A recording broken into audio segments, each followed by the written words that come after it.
بسم اللہ الرحمن الرحیم۔ ناظرین کرام السلام علیکم۔ اللہ تعالیٰ نے حضرت آدم علیہ السلام کی اولاد میں خوب برکت فرمائی اور اولاد آدم سے بہت سی بستیاں آباد ہو گئیں۔ تمام لوگ سابقہ انبیاء کی تعلیمات کے مطابق صرف اللہ تعالیٰ کی عبادت کرتے اور اس کے ساتھ کسی کو شریک نہیں ٹھہراتے تھے۔ اولاد آدم کا اللہ تعالیٰ کی عبادت کرنا شیطان پر بہت گراں گزرتا تھا اور وہ اس سوچ میں تھا کہ کسی نہ کسی طرح اولاد آدم کو گمراہی میں مبتلا کر کے اللہ سبحانہ و تعالیٰ کی رحمت سے دور کیا جائے۔ شیطان کو یہ معلوم تھا کہ شرک بہت بڑا گناہ ہے جس پر اللہ تعالیٰ بہت زیادہ ناراض ہوتے ہیں، اس لیے انسانوں کو شرک میں مبتلا کرنے کے بارے میں سوچنے لگا۔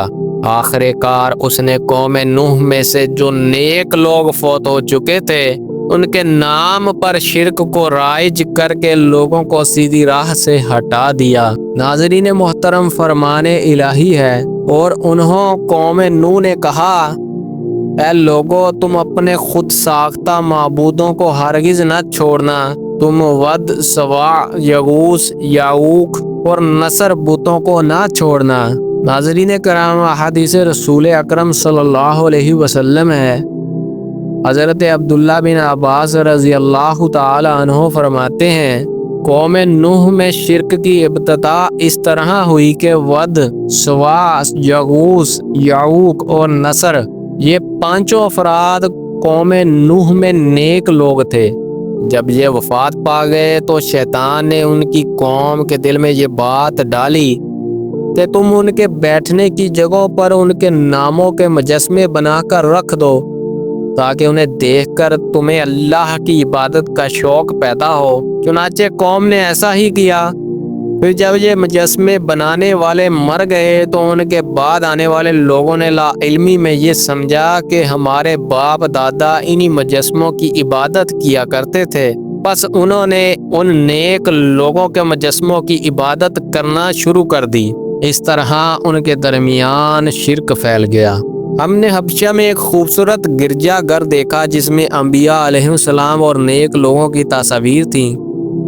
ہم نے آپ صلی اللہ علیہ وسلم کے سامنے اس گرجا گھر اور تصاویر کا ذکر کیا تو آپ صلی اللہ علیہ وسلم نے فرمایا، ان یہود و نصارہ میں جب کوئی نیک آدمی فوت ہو جاتا تو وہ اس کی قبر پر عبادت گاہ گرجا گھر تعمیر کرتے اور اس میں ان فوت شدہ لوگوں کی تصاویر بنا کر رکھ لیتے تھے۔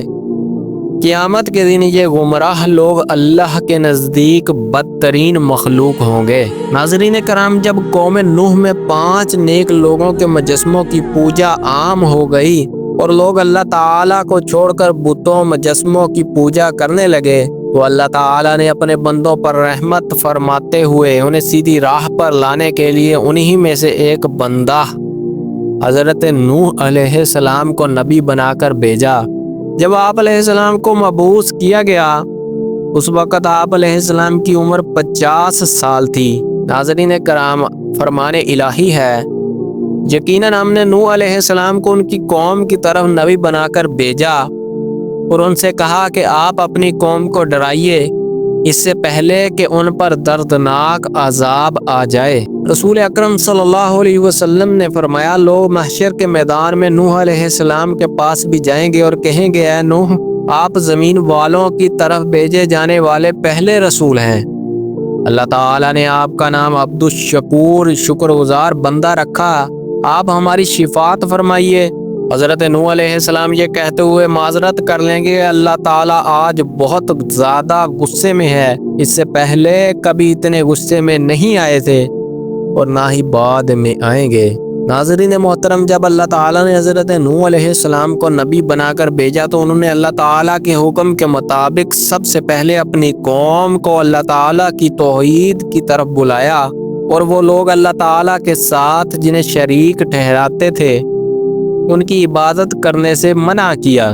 فرمان الہی ہے، نوح علیہ السلام نے کہا، اے میری قوم، بے شک میں تمہیں کھلم کھلا ڈرانے والا ہوں، یہ کہ تم اللہ کی عبادت کرو اور اس کے عذاب سے ڈرو اور میری اطاعت کرو وہ تمہارے گناہ معاف فرما دے گا اور تمہیں ایک مقررہ مدت تک مہلت دے گا۔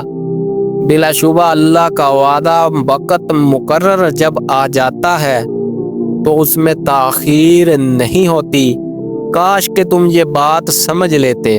ناظرین محترم، حضرت نوح علیہ السلام نے کہا ہے میری قوم مجھے بتاؤ کہ اگر میں اپنے رب کی طرف سے واضح دلیل پر ہوں اور مجھے اس نے اپنے پاس سے رحمت نبوت عطا کی لیکن وہ تمہاری نگاہوں میں نہ آئی تو کیا میں تمہیں اس کو ماننے پر مجبور کر سکتا ہوں جبکہ تم اسے ناپسند کرتے ہو؟ ناظرین محترم، حدیث رسول صلی اللہ علیہ وسلم، میں تمہیں دجال سے ڈراتا ہوں اور کوئی نبی ایسا نہیں گزرا جس نے اپنی قوم کو دجال سے نہ ڈرایا ہو، جہاں تک کہ نوح علیہ السلام نے بھی اپنی قوم کو دجال سے ڈرایا، حالانکہ ان کا زمانہ بہت پہلے تھا۔ ناظرین محترم، حضرت نوح علیہ السلام نے نبوت ملنے کے بعد اپنی قوم کی خیر خواہی کرتے ہوئے انہیں اللہ تعالیٰ کا پیغام پہنچایا، مگر قوم نے سرکشی کا مظاہرہ کرتے ہوئے آپ علیہ السلام کو جھٹلایا اور آپ علیہ السلام کی مخلصانہ دعوت کو ماننے سے انکار کر دیا اور آپ علیہ السلام کے نبی ہونے پر مختلف شبہات کا اظہار کیا کہ تم تو ہماری طرح ہی انسان ہو، تم ہمارے بجائے نبوت کے حقدار کیسے بن گئے؟ قوم کے سرداروں میں سے کسی نے بھی تمہاری پیروی نہیں کی، تمہاری پیروی صرف معاشرہ کے غریب، کم عقل اور بیوقوف لوگوں نے کی ہے۔ تمہارے پیروکاروں میں کوئی بھی ایسی خوبی نظر نہیں آتی جو ہم میں نہ ہو، پھر تم نبی کیسے بن گئے؟ ناظرین محترم، فرمان الہی ہے۔ ان نوح علیہ السلام کی قوم کے کافر سرداروں نے کہا، اے